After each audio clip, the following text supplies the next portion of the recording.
হলুদ আদা জিরে দিয়ে দিলাম। বন্ধুরা দেখে নাও মাছের ঝালটা হবে।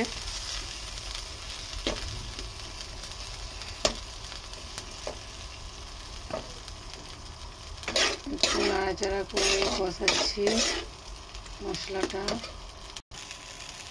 তো বন্ধুরা দেখতেই পাচ্ছ মশলাটা কষানো হয়ে গেছে, প্রায় তেল ছেড়ে দিয়েছে।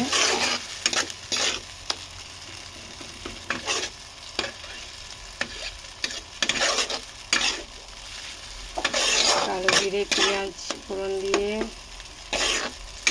আদা জিরে মরিচ টমেটো পেঁয়াজ দিয়ে মশলাটা কষিয়ে নিলাম। এবার এতে আমি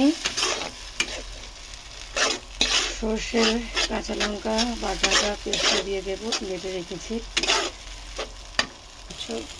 বন্ধুরা দেখতেই পাচ্ছ মশলাটা ভাজা হয়ে গেছে, তেল ছেড়ে দিয়েছে পুরো।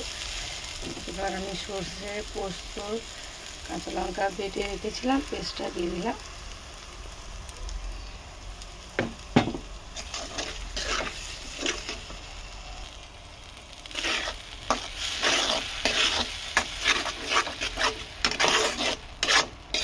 মশলাটা একটু নাড়াচাড়া করে এবার আমি জল ঢেলে দেবো।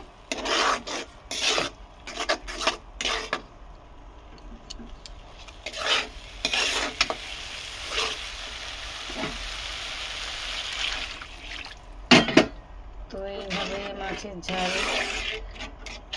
কারা বানাও বন্ধুরা, কমেন্টে বলো ভিডিওটা ভালো লাগলে লাইক শেয়ার করো।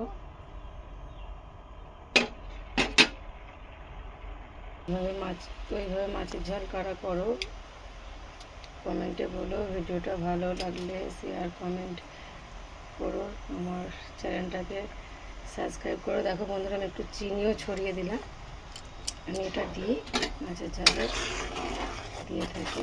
তো তোমরা কে দাও এটাও একটু কমেন্টে বলো। মাছগুলো এবার দেখো আমি একে একে দিয়ে দিলাম ঝোলের মধ্যে। মাছগুলো একে একে দিয়ে দিলাম। তো তোমরা কে কে এইভাবে মাছের ঝাল করো আমাকে একটু কমেন্ট করে বলো।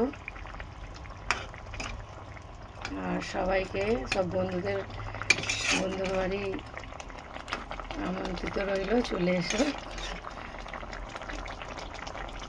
পাশে যারা আছো তাদেরকেও অনেক অনেক ধন্যবাদ। যারা এখনো পাশে আসোনি তাদেরকেও বলছি পাশে থেকো। নমস্কার।